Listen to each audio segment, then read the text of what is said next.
यह है MNS news network और आप देख रहे हैं एमएनएस न्यूज टीवी। मैं हूं आपके साथ सोनल। तो आइए देखते हैं आज की कुछ खास खबरें।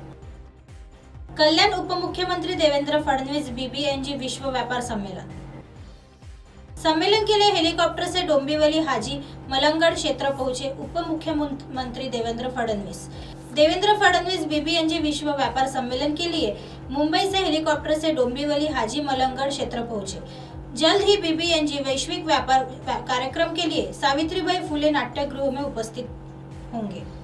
सिलेंडर फटने से एक ही परिवार के 6 लोगों की मौत। यह घटना नई दिल्ली से सामने आई है। हरियाणा के पानीपत में गुरुवार सुबह में एक दर्दनाक हादसा हो गया। यहाँ खाना बनाने वाले घरेलू गैस सिलेंडर में लीक की वजह से एक दंपत्ति और 2 लड़के और 2 लड़कियों समेत कुछ 6 लोगों की मौत हो गई।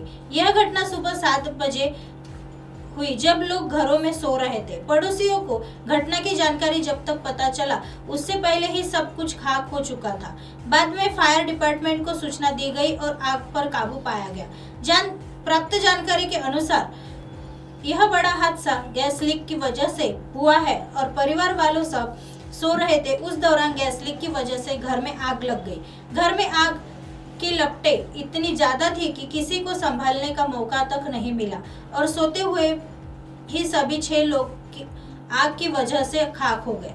मरने वालों में एक माता पिता, 2 लड़के और 2 लड़कियां शामिल हैं, जिसमें अब्दुल करीम 50 साल, अफरोजा इसरत खातून, रेशमा अब्दुल शकूर बेटे अफान 7 साल के रूप में हुई। प्राप्त जानकारी के मुताबिक मरने वाले सभी पश्चिम बंगाल के उत्तरी दिनाजपुर के रहने वाले हैं। आग की लपटें देखकर पड़ोसियों ने दमकल विभाग को सूचना दी। सूचना पाते ही दमकल विभाग आग के स्थल पहुंच गई और कुछ ही समय में आग पर काबू पाया गया। वही घटना की सूचना पुलिस को दी गई और पुलिस ने घटना स्थल का दौरा कर जांच शुरू कर दी। पानीपत पुलिस के डीएसपी के खातब ने घटना की जानकारी देते हुए कहा कि शुरुआती जांच के मुताबिक यह घटना गैस लीक की वजह से हुई। जब परिवार का एक सदस्य सुबह चाय बनाने के लिए गैस ऑन करने की कोशिश कर रहा था, उसी दौरान आग लगी। आगे जानकारी देते हुए कहा कि सभी की मौत दम घुटने से हो गई है, जिसमें 6 लोगों की मौत हो गई। डीएसपी खातब ने कहा कि पोस्टमार्टम के आदेश दे दिए गए हैं। कल्याण में हमारे पास उनकी पार्टी जैसे स्वार्थी नेता ही नहीं है। देवेंद्र फडणवीस जी ने अजित पवार के इस बयान पर प्रतिक्रिया दी है कि भाजपा अपने नेताओं को बीमार होने पर वोट देने के लिए बुलाती है। अजित पवार को क्या दिक्कत है? फडणवीस ने इशारा किया है कि हमारे पास उनकी पार्टी जैसे स्वार्थी नेता ही नहीं है। त्यांच्या सत्काराचा या ठिकाणी सोहळा होता आणि माझ्या हस्ते हा सत्कार या ठिकाणी घेण्यात आला। 2 दिवसाचं अधिवेशन होतं। त्या सत्कार समारोहाला मी या ठिकाणी आलो होतो आणि आज ब्राह्मण समाजामध्येही मोठ्या प्रमाणात उद्योजक तयार झालेले आहेत।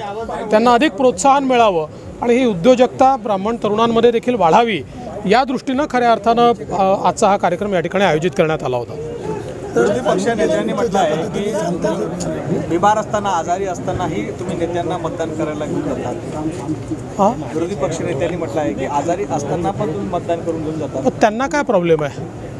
आमच्याकडे असे आमचे नेते आहेत की जे पक्षाकरता स्वतःचं जीव दावावर लावून देखील त्या ठिकाणी मतदान करायला येतात। त्यांचा आम्हाला गौरव आहे।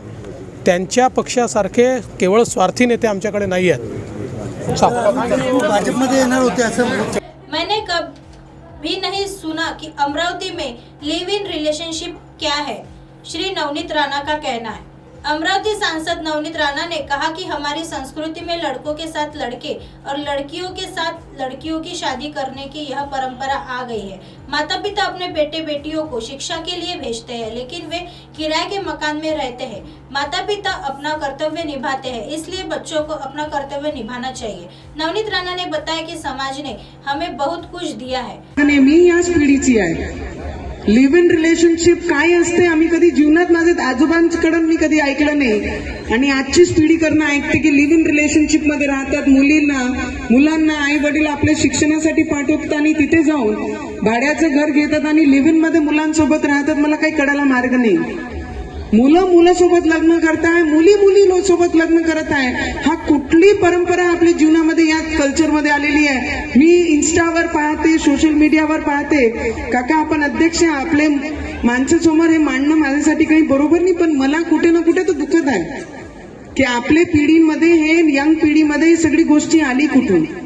आम्ही इंडिपेंडेंट झालो, ते इंडिपेंडेंट करायच्या मागे आपल्या आईवडिलांचं रक्ताचं पाणी आईवडिलांनी केलेलं आहे, म्हणून आपण या पोझिशनवर पोहोचलो. पैसे कमवायला सुरुवात केली, पैसे अति झाले म्हणून डोक्याचं वर घ्यायचं, हा संस्कृती हा कल्चर आपला नाहीच. आई वडिलांचं कर्तव्य त्यांनी पार पाडलं, आता आपण मुलं म्हणून आपलं कर्तव्य आपल्या समाजाला आपण काय देऊ शकतो. प्रत्येक व्यक्ती समाजाला देण्यासाठी नसते, पण मला वाटते देवानी आपल्याला काही ना काही करण्यासाठी पाठवलेलं आहे. तर आपल्याला समाजाने आपल्याला खूप काही दिलेलं आहे. समाजाने राहण्याची पद्धत आपल्याला शिकवलेली आहे, समाजाने आपल्याला आपलं नाव दिलेलं आहे, तर समाजाला समाजाचं काही देणं लागते आणि प्रत्येक व्यक्तीने तो कर्तव्य आपल्या जीवनाच्या शेवटच्या टोकापर्यंत आपण पार पाडला पाहिजे. 24 तास मी माझे परिवारासाठी, माझे कुटुंबासाठी, माझे लोकांसाठी, माझे शेतीसाठी, माझे घरासाठी, माझे गाड्यासाठी मी राहत आहे, पण समाजने जे आपल्याला दिलं त्याला देणं लागते. 10% जर आपल्याला आपण समाजाला दिलं तर खूप चांगलं समाजामध्ये जे आज गरजेची आहे ते होणं इम्पॉसिबल नहीं, ते शक्य है. अब आप हमारे चैनल को आपके मोबाइल पर भी देख सकते हैं। मोबाइल ऐप पर देखने के लिए प्ले स्टोर से MNS news TV apps download करें। इंस्टा, लीग, ट्विटर, हाईकुक, फेसबुक और कई सोशल मीडिया के प्लेटफॉर्म पर हमारा चैनल उपलब्ध है। आप इसे यूट्यूब पर भी देख सकते हैं। आप हमारे चैनल को लाइव भी देख सकते हैं www.mnsnewstv.com पर। फिलहाल वक्त हो चला है दर्शकों ब्रेक का। ब्रेक से लौटने के बाद देखिएगा देश और दुनिया की तमाम खबरें। बने रहिए MNS न्यूज पर। नमस्कार।